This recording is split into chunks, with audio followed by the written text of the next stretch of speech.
Yung mga dati na nagpupunta sa kanila, yung mga dati na nakasuporta sa kanila, ay eto na ho. Tingin naman na patuloy lang po nating suportahan ang ating mahal na presidente. Oh, di ba dati nakasuporta sa inyo yan? Nagsawa. Wala daw kasi kayong kwenta. Kaya ngayon, ayan, ninanamnam ni Pebbles, mga bossing, yung kasiyahan po. Sabi niya, matagal din ako nandun sa dilim. No? Doon sa mga rally-rally nila na nakala mo malademonyo na rally. Di mo ba? Oh. Bongbong Marcos, at nakikita niyo naman na napakaraming tao na kusang loob na nagpunta rin. Yan po mga kababayan. Magsasabi po yan. Kasi parehas na rally ang nakikita niya. Nung nandoon po sa mga DDS siya, sino kasama? Si Morales. Tsaka ilan lang. Wala na. Oh, tama. Sabi ni M5, maalala ko lang, M5, MTV, prayer rally na puro mura. Correct! Puro ganun ho. No? Puro pagpapabagsak ng gobyerno, puro pagpapababa sa gobyerno, mga kababayan. O kaya, mararamdaman nitong mga ito, saglit lang, mali yata yung tinatahak natin. Tapos yung mga ipinapakalat pa natin doon sa mga rally natin, puros kasinungalingan. Subukan nyo mag-rally sa Mindanao, doon na lang nga po, baka kahit papaano, doon sa labas, nung KOJC compound ni Kibuloy, doon kayo mag-rally, doon kayo magsunog ng gulong ulit.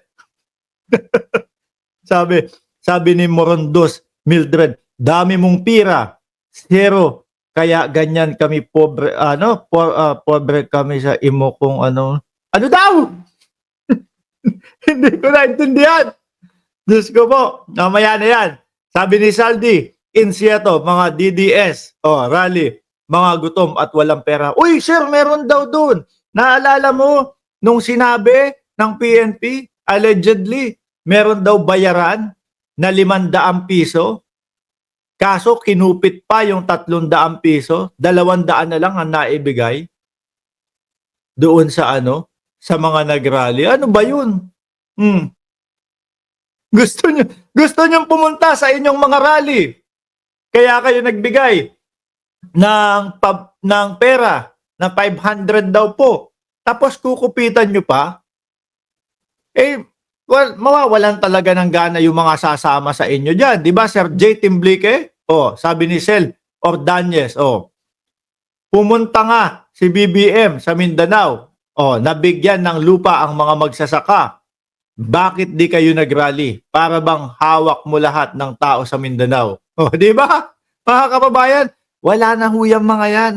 Bagsak na po yung mga yan. No? Kaya nga po, yung kandidatura ni Bato de la Rosa at ni Bongo, kinailangan na din po ng presensya ng dating Pangulong Duterte. Pero naiangat po ba? Nakikita nyo ba? Sige, halugugin nyo yung mga survey dyan. Tingnan nyo kung nasa top 12 si Bato. Wala. Hindi na uubra ho. Kulang na ang suporta. Wala nang suporta, mga bossing. Paano? Yung ibinibintang ho nilang pamumulitika, ayun. Sila po ang gumagawa ng puros pamumulitika. Hindi ba pamumulitika yung ginagawa ng dating Pangulong Duterte? Magsasabi, bangag ang Pangulo? May naipakita bang ebidensya? Wala naman naipakita ebidensya, di ba, si Rocansaki? Yan ang tunay na mga buraot. Na namumulitika ho, mga kababayan. Pakinggan natin yung hinaing din po kahit papaano nung mga ilang mga kababayan natin na pumunta po dito sa EDSA, mga boss. Kagaya po ni Pebbles Cunanan, mga boss. Ito. Patuloy lang po nating suportahan ang ating mahal na presidente, Bongbong Marcos, at nakikita niyo naman na napakaraming tao na kusang loob na nagpunta rito. Protektahan po natin ang ating mahal na Pangulo at ating iwagayway ang bagong Pilipinas. Ayan pa, Di ba? Ang dami, Meron pa nga ho dyan. Mga kababayan. Talagang sinasabi. Alam mo kung ano tawag ko kay Sarah? Tambalustay daw po.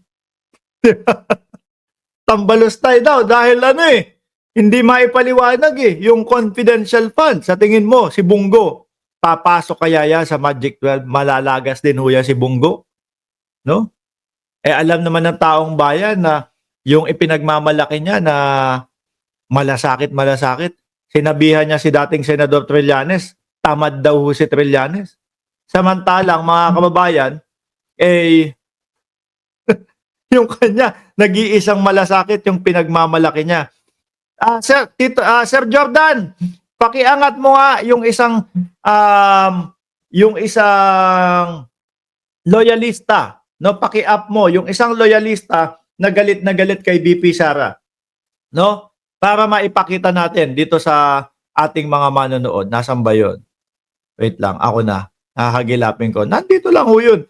Galit na galito. Gustong manakit, mga kababayan. Siyempre, yung mga ganyan ho, halo-halo na din, mga bossing ang tao no? Nandoon yung gusto talaga nilang i-express yung kanilang nararamdaman. Ito ho, saglit i-download ko. O, yan. Cool na cool sila dito pag nakita nyo ho, mga bossing. O, yan. O, tanggalin ko. Ito, yung sigaw nila doon. Ito, yung hinaing nila doon, mga boss, Chief Amo, sir.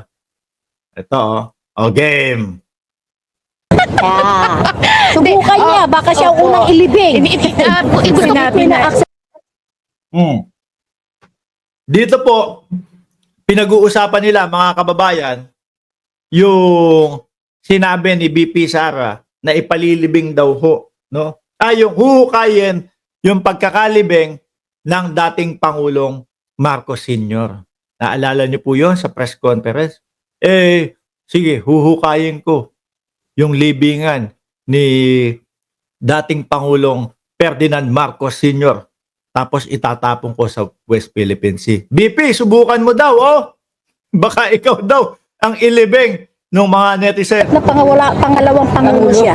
Siya ang bangag. Inutil. Kayo daw, ay, grabe, inutil daw ang Vice President. Useless. Bangag. Alam, tawag ko dyan, tambalistay na pugita. Bakit po, madam? Alam mo ba yung pugita, pagka naghahasik na yung tinta niya, pagka itim-itim na, pagkalangsa-langsa, ayan siya. Kapag ka daw ho, mga bossing, nasusukol na, naglalabas daw po ng kulay itim. Kung ano-ano daw po ang ibabato, kung ano-ano daw pong pamumulitika ang sasabihin, mga kababayan. Kagaya na lang po nung sobre, nasusukol po, no?